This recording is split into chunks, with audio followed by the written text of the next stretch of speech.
E esse é o nosso segundo vídeo aí, que fala a respeito da pesquisa, né, dos vênetos antigos, que eles teriam aí a sua ascendência eslava, ao menos 24% da população no tempo do Império Romano, e também nós vamos ter a oportunidade de, por meio dessa pesquisa, ter um mini dicionário do venético comparado às línguas eslavas de hoje em dia. Mas antes disso, peço para você curtir o vídeo, se inscrever no canal, não deixa aí de ativar o sininho das notificações e deixa um comentário aí, nem que seja um emoji, qualquer coisa pode deixar aí para ajudar também a ranquear melhor o canal nas pesquisas do YouTube. Eu sou Fernando Menegates, aqui é o canal Linguamare, e caso você não tenha assistido o primeiro vídeo, eu vou deixar aqui na tela o primeiro vídeo.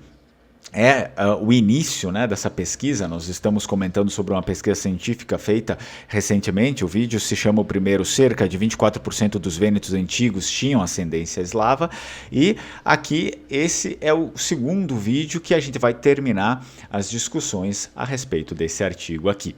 Vamos lá então, no último vídeo a gente acabou, né, falando, até vou recapitular aqui, só um momentinho, a gente acabou falando sobre esse aspecto da ascendência, né, dos vênetos, que eles acabaram vendo que antropônimos venéticos podem ser encontrados em algumas publicações já antigas, né, do Pellegrini, Prosdotimi, Savli, Bor, Tomazic, que são daí por último aqui os professores eslovenos, e aí ele diz que não tratam deles de forma sistemática, né, esses autores. E a exceção é uma publicação de Pauli, de 1891, lá do tempo que estavam ainda descobrindo, né, os objetos venéticos, na qual eles são listados sistematicamente de acordo com sua aparição. Ele diz no Corpus Inscriptionum Latinarum, que é o tal do Sil. No entanto, esta última publicação não considera a sua etimologia. Bem, esse vídeo 2 aqui, ele realmente vai explorar um pouco mais a respeito dessa pesquisa que foi feita e, na verdade, da análise que foi feita em cima das palavras venéticas. Então, eles começam aqui, né, com a outra parte, a segunda parte da pesquisa, ressaltando que os antropônimos pessoais venéticos. Olha só, a publicação mencionada do Pauli, de 1891, a antiga, fala lá dos objetos encontrados, nas páginas 352 a 378, identifica 854 certos antropônimos pessoais venéticos, em caso nominativo, genitivo ou dativo, e os destaca com um caráter inicial maiúsculo em negrito, e os destaca com um caractere inicial maiúsculo em negrito. As páginas 352 a 359 contêm antropônimos venéticos da área correspondente ao atual Vêneto e Friul, e as páginas 359 a 378 contêm antropônimos venéticos de áreas ao redor do atual Vêneto, Friul, Ístria, Libúrnia, Dalmácia, Panônia Superior, Panônia Inferior e Nóricum. E então ali eles fazem, né, a sua análise, uma análise detalhada a respeito dessas palavras em si. Eu vou deixar aqui também depois o artigo para vocês conferirem, e ele faz uma ressalva que o Sil, que é o nosso o Corpus Inscriptionum Latinarum, que é, enfim, né, um corpo de inscrições latinas, digamos assim, encontradas em regiões latinas. Ele faz uma ressalva que é um catálogo de inscrições latinas, obviamente, continuamente atualizado, que cobre o período do Império Romano e suas províncias. Portanto, não é de se surpreender que a análise, aí ele destaca, né, a tabela 1 venética ali dos antropônimos venéticos, sejam profundamente latinizados. Isso significa que as palavras venéticas nesse período já estavam passando por uma certa latinização, tá, pessoal? Não era 100%, digamos, a origem venética daquelas palavras, elas já estavam meio que sendo distorcidas, corrompidas por conta do latim. A raiz eslava para cada antropônimo venético foi identificada comparando-a com os lexemas correspondentes nas línguas eslavas sobreviventes. E aí ele mostra numa outra tabela, né? Porque os documentos eslavos antigos são raros e normalmente contêm poucos lexemas, insuficientes para comparações significativas. E aí sim, né? Aqui na parte do artigo onde eles fazem as considerações intermediárias, existe uma análise dessas palavras que a gente vai dar uma olhada agora também. Olha só, a primeira palavra que eles destacam é Aden, No venético antigo, agora a gente vai ver essas palavras do venético, adem, adem ou adens. Provavelmente ela apareceu como adens, esse S muito provavelmente ele já seja uma característica de latinização, então normalmente seria Aden. Aden e Adens como latinização já, como efeito dos tempos ali, tá? Que significa inferno. Inferno. Então ele compara, né? No venético Aden ou Adens, e lá no bósnio-croato Had, no russo e ucraniano Ad, e sérvio é Kad. Então, existe uma proximidade assim inegável. Aí depois nós temos uma outra palavra que é arovint ou arovinto. Arovinto já é provavelmente uma latinização, colocando a vogal final ali. Mas ele destaca que esse A provavelmente teria uma I na frente, né, no tempo antigo, no original, que seria Yarovint, Yarovinto, Yarovint.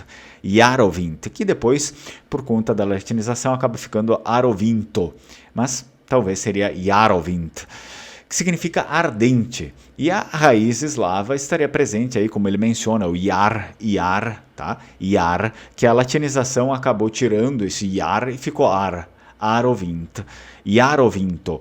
E nós temos ucraniano e búlgaro, que faz Yaskravi, Yaskravi, que significa ardente, né? Indicando o deus eslavo da fertilidade, também chamado de Yarilo. Esse teônimo contém raízes eslavas, eles indicam. Uma outra palavra é atressa, que provavelmente teria sido atres, tá? O original, atres. Mas aí com a latinização a gente coloca um vogal no final, atressa, que significa rápido. Então, se a gente for lá para o lituano, nós temos atres, no venético, atres, atressa, lituano, atras. E nós temos também o búlgaro, iadru, provavelmente também uma raiz aí eslava. Outra palavra do venético que nós temos é ausko, ou auska, tá? Ausko, na verdade, é o melhor, ausko, que aparece em maior quantidade, que significa ouvidos.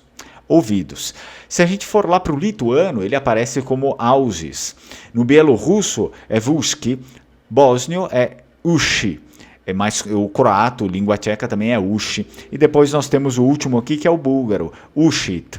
Então, vocês percebam que, na verdade, o que se aproxima mais até em questão de pronúncia é o próprio lituano, né? Ausis, o venético ausko, mas os outros eles vão derivando disso, né? O lituano ausis, depois vuski, ushi, ushit. Então, basicamente, eles vão tendo as suas derivações ali de uma mesma raiz, é bem provável. E nós temos a última palavra com a letra A aqui, que foi decifrada, que em venético é a Avetônia. Porém, como eu falei para vocês, isso aqui parece que já tem um pouco de latinização. Muito provavelmente seria o original Iavetonia. Iavetonia, tá? Esse A que hoje em dia eles escrevem com a I longa, né? O J, Iavetonia. Então, se a gente for lá para o bósnio, faz Java. O croato, o sérvio também faz Java. E o russo faz Java, tá? Iavetonia, venético, significa realidade, e bósnio Java, croato também, sérvio também, e russo Jav. Agora vamos lá para a letra B. Na verdade eles fizeram, nós temos a letra A e letra B, tá? Não tem mais muita coisa. Nós temos uma palavra que é a palavra baezo, e provavelmente a letra O já seja latinização, a vogal final.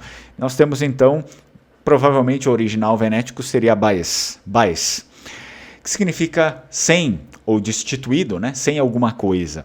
O búlgaro, bósnio, croato e a língua tcheca e o macedônio e o polonês fazem bes. Vamos lá, o venético baes ou baezo. Búlgaro, bósnio, croato, língua tcheca, macedônio, polonês fazem bes. O bielorrusso, o russo, sérvio, ucraniano fazem bies. O lituano faz b e o esloveno faz bres. Tá? Venético, baes ou baezo. Vamos lá para outra palavra do venético, que é bato. Talvez esse O no final seja a latinização.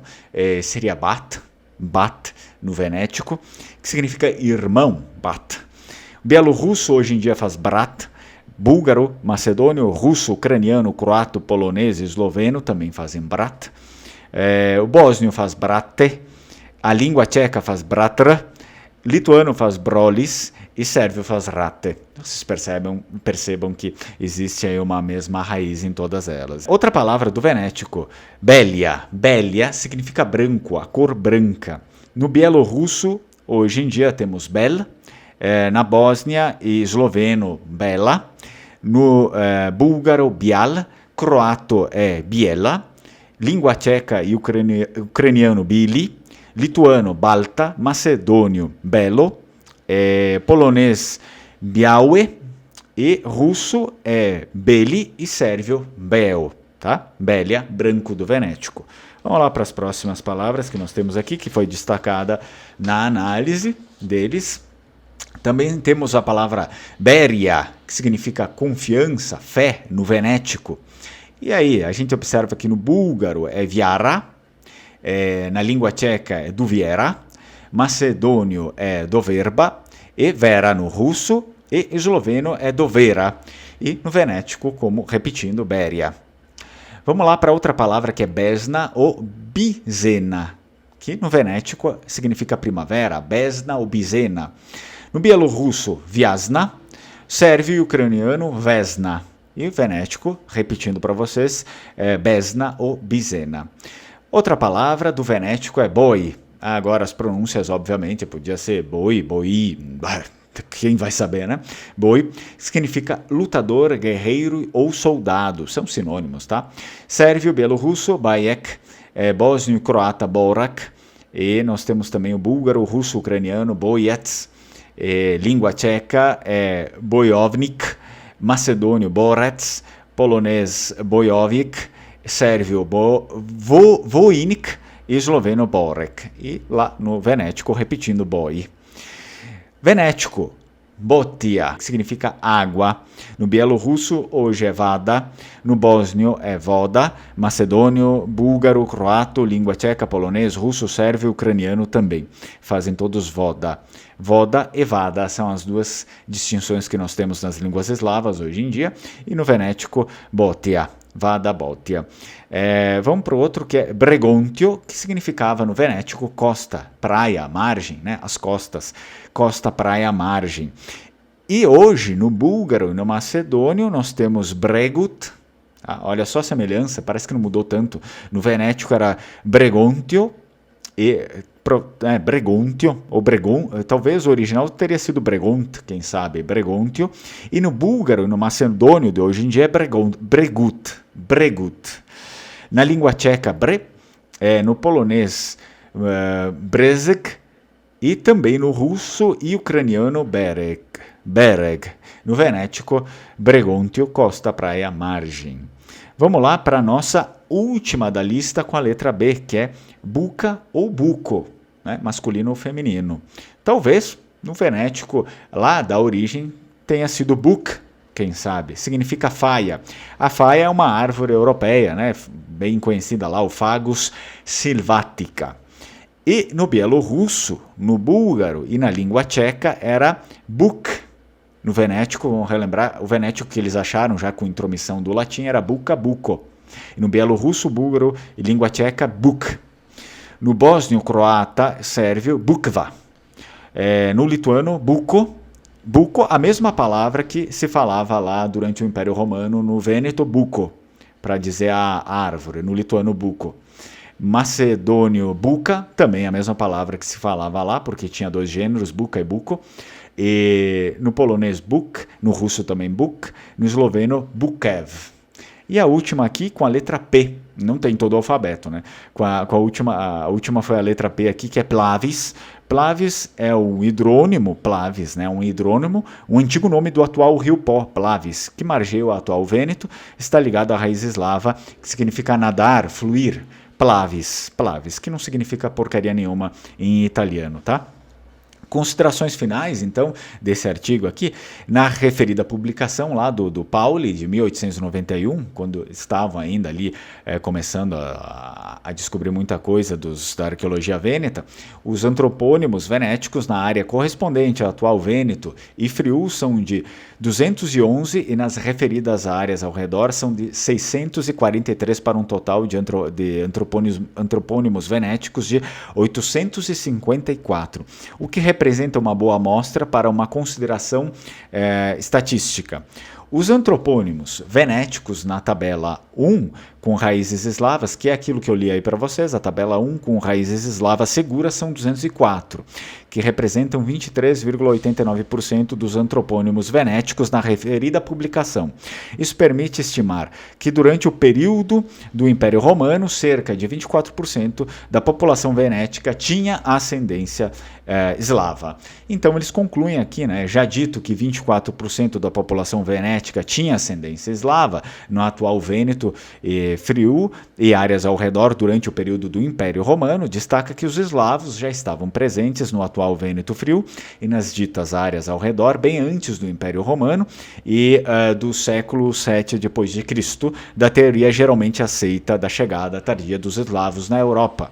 A consequência lógica é que essa teoria está errada e deve ser rejeitada. E agora sim, os autores, o Reinhard Stein, alemão, né, e o Giancarlo Tomesoli, provavelmente lá do Vêneto. A universidade é a Universidade de Utrecht, na Holanda, e o nome do artigo está em inglês, Venetic Personal Anthroponyms, antropônimos pessoais venéticos. Espero que vocês tenham gostado desse vídeo, deixa aí o comentário, né?